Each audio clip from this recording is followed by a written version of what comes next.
اللہ رب العزت ہمیشہ تمہاری مدد کرتا ہے۔ وہ ہمیشہ ہر طرح کے حالات میں تمہاری رہنمائی فرماتا ہے۔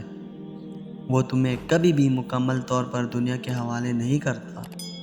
وہ جانتا ہے کہ اس کا بندہ بڑا معصوم ہے اور یہ دنیا اس کے لیے ایک آزمائشگاہ سے زیادہ کچھ نہیں، اس لیے کہ یہ رنگین دنیا اسے اپنی طرف کھینچتی ہے اور اس کی رنگیوں میں گم ہو کر وہ اپنا مقصد زندگی ہی بھول جاتا ہے۔ بس وہ تمہیں آزماتا ہے، کبھی کچھ لے کر اور کبھی کچھ دے کر، اور جب کبھی دنیا تمہارے مخالف کھڑی ہو جاتی ہے تب وہ اکیلا تمہارے لیے کافی ہو جاتا ہے۔ وہ ارشاد فرماتا ہے کہ ڈرو نہیں، میں تمہارے ساتھ ہوں، سب کچھ سن بھی رہا ہوں اور دیکھ بھی رہا ہوں۔ اگر غور کرو تو محسوس ہوگا کہ جب تم غم کی کیفیت میں تل تل ہو کر بکھر جاتے ہو، جب تمہیں زمانے کی تنگ و تیز ہوائیں لڑکھڑانے پر مجبور کر دیتی ہیں، تب کوئی ہوتا ہے جو تمہیں تھام لیتا ہے، جو تمہیں گرنے سے پہلے ہی سنبھال لیتا ہے، جو تمہیں اتنا حوصلہ اور ہمت عطا کر دیتا ہے کہ پھر تم سب سے لڑ جاتے ہو۔ پھر تمہیں یہ سرد و گرم حالات، لوگوں کے تانے، سب بے معنی لگنے لگتے ہیں۔ بس پھر تم اس رب کائنات سے کہتے ہو اور اسی کی ہی سنتے ہو۔ کبھی کبھی تمہیں لگتا ہے کہ جیسے وہ تمہیں دیکھ نہیں رہا، وہ تمہیں سن نہیں رہا، اسے تمہارے آنسوؤں، آہوں اور سسکیوں میں کوئی سروکار نہیں، وہ تمہاری مانگی گئی دعاؤں پر کن نہیں کہتا، حالانکہ وہ سب کچھ جانتا ہے۔ وہ تمہارے ایک ایک آنسو کا حساب رکھے ہوئے ہے۔ وہ کبھی بھی تمہاری دعاؤں کو رد نہیں کرتا، بس دیر کسی مصلیحت کے تحت ہوتی ہے، اور اس نے ہر کام کا ایک وقت مقرر کر رکھا ہے۔ وہ خود فرماتا ہے کہ اور ہم نے انسان کو پیدا کیا اور ہم جانتے ہیں جو خیالات اس کے دل میں گزرتے ہیں، اور ہم اس کی رگ جان سے بھی اس سے زیادہ قریب ہیں۔ اس خالق کائنات کے مدد کرنے کے بھی بہت سے طریقے ہیں۔ کبھی وہ کسی انسان کے ذریعے تم سے رابطہ کرتا ہے، کبھی وہ تمہارے دل میں ہی خیال ڈال دیتا ہے، کبھی تمہاری آنکھوں کے سامنے اچانک سے کسی آیت مبارکہ کا آ جانا، اور کبھی کبھار کسی کے الفاظ ہی تمہارے لیے رب کی طرف سے انعام ہوتے ہیں، جو تمہیں مایوسی کی انتہائی گہرائیوں سے نکال کر روشنی کی طرف ہجرت کرنے پر مجبور کر دیتے ہیں کہ پھر تم ایک نئے عزم اور یقین کے ساتھ اپنے رب کے سامنے سجدہ ریز ہو کر اپنی فریاد بلند کرتے ہو، اس بھروسے کے ساتھ کہ میرا رب ہر شے پر قادر ہے، اس کے ہر کام میں حکمت چھپی ہوئی ہے اور وہ دعاؤں کو کبھی رد نہیں کرتا۔ یہ سب اللہ رب العزت کے رنگ ہے، یہ سب اس رب جلیل کے کھیل ہیں کہ وہ کیسے اپنے بندے کو اپنے ہونے کا یقین دلاتا ہے۔ وہی ذلتوں کا مالک ہے، وہی عزتوں کا پاسدار بھی ہے۔ قرآن کریم میں ارشاد باری تعالیٰ ہے کہ وہی تو ہے جو تم پر رحم فرماتا ہے، اور اس کے فرشتے بھی تمہارے لیے دعائے رحمت کرتے ہیں تاکہ وہ تمہیں اندھیروں سے نکال کر روشنی کی طرف لے جائیں، اور اللہ مومنوں پر بہت مہربان ہے۔ ایسا کبھی نہیں ہو سکتا کہ تم اپنا ٹوٹا ہوا وجود لے کر اللہ رب العزت کے سامنے جاؤ اور وہ تم سے منہ پھیر لے۔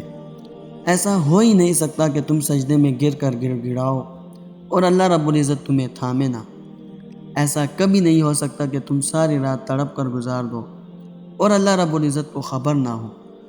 ایسا کبھی نہیں ہو سکتا کہ اللہ رب العزت تم سے کچھ لے اور بدلے میں اس سے بہتر سے نہ نوازے۔ ایسا کبھی نہیں ہو سکتا کہ تم دل کے لاکھ سسکنے کے باوجود اس کی رضا کے لیے کچھ چھوڑ دو اور وہ اسے تمہارے حق میں بہتر نہ بنائے۔ وہ تو فرماتا ہے کہ جو کچھ بھی اللہ کی راہ میں صرف کرو گے وہ تمہیں پورا پورا دیا جائے گا اور تمہارا حق نہ مارا جائے گا۔ پتہ ہے قرض وہ کبھی نہیں رکھتا، نہ آنسوؤں کا قرض، نہ یقین کا قرض۔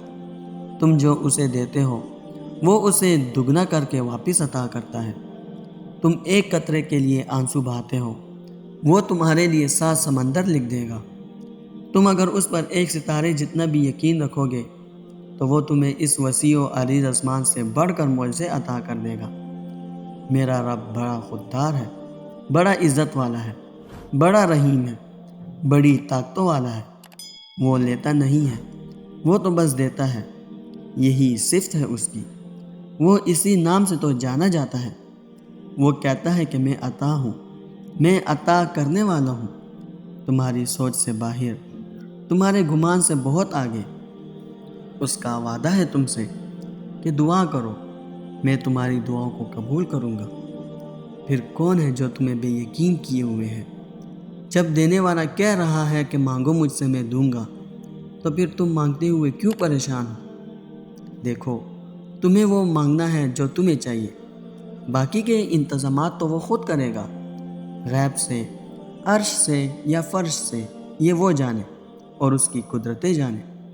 ایسا کبھی نہیں ہو سکتا کہ وہ کسی اور کے پاس چلا جائے جو اللہ رب العزت نے تمہارے لیے لکھا ہو۔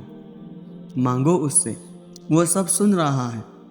منا لو اسے، وہ ابھی تک تمہاری راہ تک رہا ہے۔ اگر ابھی تک وہ تمہارا دل بدل نہیں رہا تو سمجھ جاؤ کہ وہ راضی ہے تمہاری دعاؤں پر۔ بس وہ چاہتا ہے کہ تم سے رابطہ نہ ٹوٹے، اس لیے دیری کر رہا ہے۔ اسے پسند ہے کائنات کی ساری آوازوں میں سے تمہاری آواز۔ اسے پسند ہے تمہاری قربت۔ اسے تمہارا سجدہ ریز ہونا بہا گیا ہے، تبھی وہ تمہیں اپنے روبرو دیکھنا چاہتا ہے۔ سب سجدوں سے افضل اس کے نزدیک دل کا سجدہ ہے۔ وہ بے خبر نہیں ہے تمہارے دل کے حال سے۔ وہ جانتا ہے کہ کون سا دکھ تم لوگوں کے سامنے ہنسیوں میں اڑا دیتے ہو اور کون سا درد تم اپنے دل میں دفن کیے بیٹھے ہو۔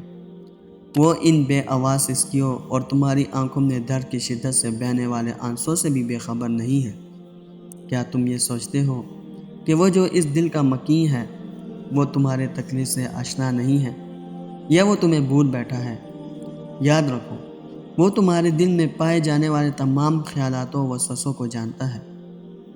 وہ جانتا ہے تمہاری نیند سے خالی راتوں کو اور تمہاری کہی انکہی تمام باتوں کو۔ وہ تو شہرک سے بھی قریب تر ہے، اس لیے گھبراؤ نہیں۔ یہ تمہاری آزمائش کا آخری مرحلہ ہے۔ غم کیسا جب تمہارے ہاتھ میں دعا کا اختیار ہے۔ یقین رکھو کہ تم جس سے آس و امید لگائے بیٹھے ہو وہ معجزوں کا بادشاہ ہے۔ کیوں ہوتے ہو پریشان جب تمہارے پاس اللہ ہے، سب سہاروں سے بہترین سہارا، جس کو کبھی زوال نہیں۔ پریشان تو وہ ہو جن کے پاس اللہ نہیں، اور جب تم اللہ رب العزت کو اپنے لیے کافی کر لیتے ہو تب وہ تمہارے لیے کافی ہو جاتا ہے۔ پھر تقدیریں بدل جایا کرتی ہیں۔ سبحان اللہ۔ دوستو، میں امید کرتا ہوں اس ویڈیو نے آپ کو فائدہ ضرور پہنچایا ہوگا اور آپ کے دل کو سکون ضرور ملا ہوگا۔ ویڈیو اگر پسند آئی ہو تو ویڈیو کو لائک کر کے اپنے دوستوں کے ساتھ شیئر ضرور کر دیجیے گا، اور اگر ہمارے چینل پر نئے آئے ہیں تو چینل کو سبسکرائب کرنا مت بھولیے گا۔ انشاءاللہ ملتے ہیں اگلی ویڈیو میں۔ اپنا بہت خیال رکھیے گا۔ اللہ حافظ۔